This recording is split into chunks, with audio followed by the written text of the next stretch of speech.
Hello, my name is River Yeo. I'm a nurse and GAPS practitioner. Welcome to my channel. I'm starting a new series. We're gonna get into some controversial areas here. This video is part of a new series where we're gonna be talking about busting health myths. I upload a video every week. I've been waiting to say that because I wanted to make sure I could do it for a few weeks before I committed, but guys, I'm uploading a video every week these days. So if you want to hit the subscribe button or the bell button or the like button to just support this channel as it grows, to continue to spread the knowledge of good food, real food, and its power to heal, especially when taken fresh out of God's good earth and prepared in traditional ways, then go ahead and do those things. Support my channel, share it with your friends, and yeah, comment below, engage. So let's get into it. The first myth I want to bust is about fiber. That fiber is necessary for life. It is necessary for staying regular. There are a lot of products marketed with the brand of fiber out there.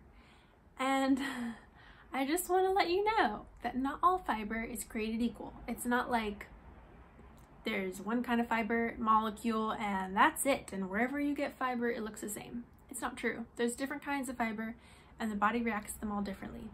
One thing that is the same is that fiber is not digestible by our bodies at all, but it is digestible by the little guys in our guts. So depending on your gut health, if you have mostly good bacteria, you have a great balanced situation happening, then you can benefit from that fiber because they will eat it up and produce some great things. If your gut health is already imbalanced and it's mostly the bad guys and they're releasing toxins into your internal environment, into your bloodstream, then by feeding them fiber, you will just make the whole situation worse. A lot of GI specialists who don't know hardly anything about nutrition do actually do both high fiber and low fiber diets, and they prescribe that to their patients for this reason, because sometimes you have a high fiber diet and it makes everything absolutely worse. Sometimes you get more constipated or you have more GI issues in general for the reasons that I just described. So if you are constipated and you are totally addicted to fiber and really reliant on fiber, then what can you do? Most likely, it's not even the fiber that you are craving, but it is the processed carbohydrates, especially if you're getting your fiber from processed foods like Fiber One bars, Fiber One cereal, anything marketed as fiber.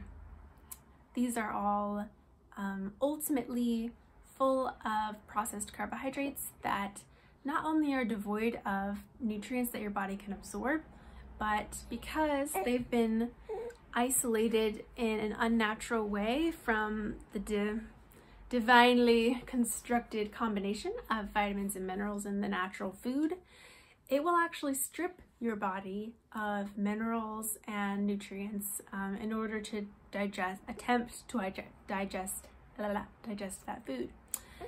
So what can we do? First off, you could look towards a real food source of fiber. If you look at the Weston A. Price Foundation's traditional diets recommendations, they talk about how you can properly prepare grains and vegetables in such a way that they're more digestible, and we can eliminate a lot of the anti-nutrients that make them cause inflammation and trouble in the gut. So what can we do? We can soak our grains, things like overnight oats. You soak the oats overnight, so in the morning I will rinse them off and then cook them, so the anti-nutrients got rinsed away. Same thing with my rice. I'll soak my rice for a while, and when it's, been a while, I'll rinse it like 5 times until the water is mostly clear before I cook my rice. If you're using flour, it's good to use a traditional excuse me, it's winter here.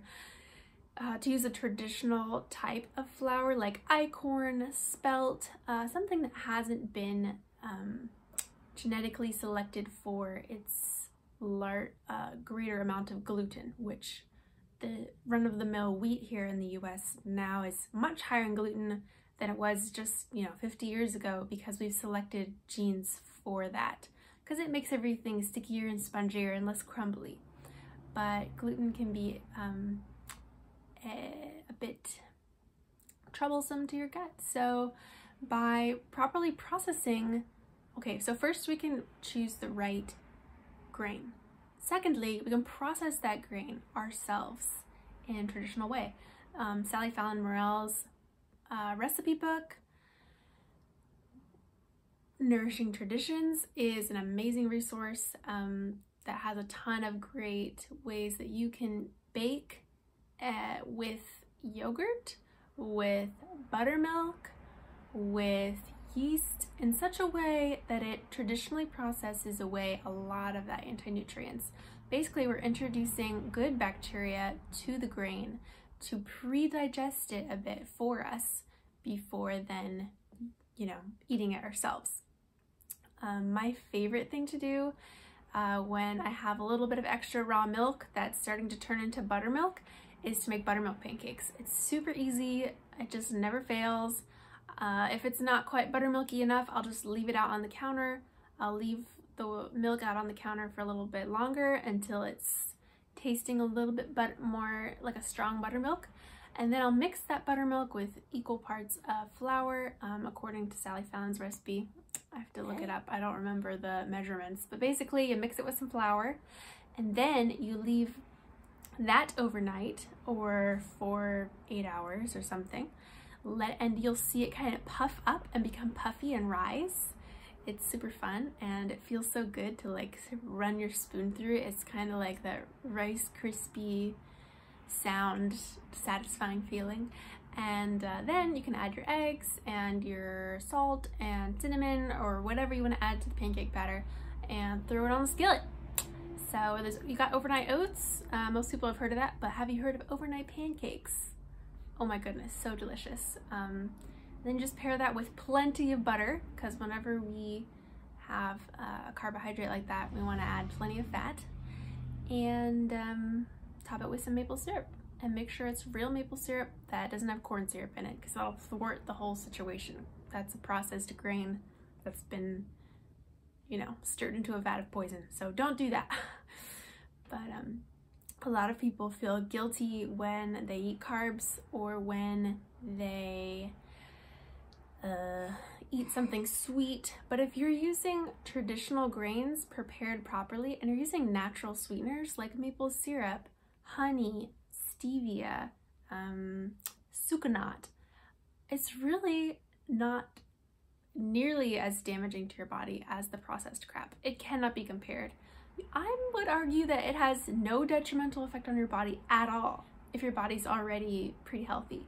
If your body's already feeling sick, then overdoing some of these natural sweeteners may still have a negative effect on you, in which case I would recommend, and so does Weston A. Price Foundation, going to a more restricted diet for a short period of time, called the GAPS diet. It's Gut and Psychology, Gut and Physiology Diet by Dr. Natasha Campbell McBride, where we take away all the carbohydrates for a while to starve off those bad bacteria, to work on healing and sealing our gut lining, chelating some metals out of our toxic metals out of our body, and that can kind of help to reset the gut so that on the other side of that process, you'll be able to process grains and carbohydrates and things just fine, and it won't bother you at all.